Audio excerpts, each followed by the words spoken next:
শুভ সকাল বন্ধুরা, আরও একটা নতুন ব্লগে সকলকে স্বাগত। তো দেখতেই পাচ্ছি সকালবেলা কিন্তু ফ্রেশ হয়ে কিন্তু একদম ব্রেকফাস্ট করে দোকানে চলে আসি।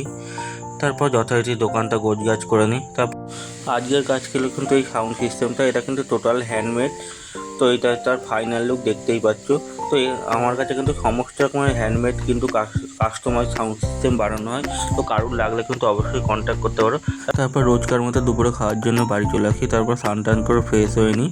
তো আজকে দুপুরে লাঞ্চে ছিল কিন্তু ভাত, একটা কাঁঠালের আটি আলু দিয়ে এবং বড়া দিয়ে একটা ঝোল, চিকেন কষা, তারপর মিষ্টি, দই, পায়েস এবং আমের চাটনি। তারপর খাওয়া দাওয়া করে নিই। দেখি হালকা একটু বৃষ্টিও পড়ছে। তারপর আমি কিন্তু ঠান্ডা ওয়েদারে একটু ভাত ঘুম দিয়ে নিই। তারপর যথারীতি বিকেলবেলা আবার দেখতেই পাচ্ছ রেডি হয়ে কিন্তু আবার দোকানে চলে আসি। দোকানটা আবার গোছগাছ করে নিই। তো আজ কিন্তু প্রচণ্ড ব্যস্ততার কারণে কিন্তু কাজের ভিডিও নিতে পারিনি। তো আজকে স্ন্যাক্সে ছিল কিন্তু দুধ চা এবং সুজির হালুয়া, আর ডিনার ছিল রুটি, চিকেন এবং পায়েস, মিষ্টি। শুভরাত্রি সকলকে।